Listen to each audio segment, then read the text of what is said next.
Господи Боже наш, благи небесен баща, който си ни подарил живот и здраве, за да ти се радваме. Молим ти се, изпроводи ни духа си, да ни пази, закриля от всяко зло и лукаво помишление.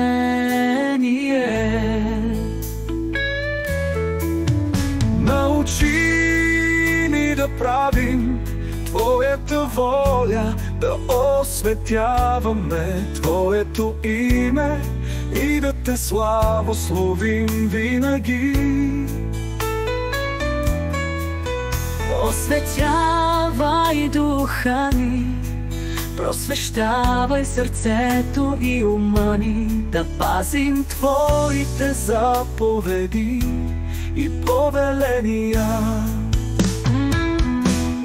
Вдъхвай в нас с присъствието си чистите си мисли и ни опътвай да Ти служим с радост живота си, който посвещаваме на Тебе за доброто на нашите братя и ближни. Ти благославяй, помагай ни съдействай да растем във всяко познание и мъдрост, да се учим от Твоето Слово и да пребъдваме в Твоята истина.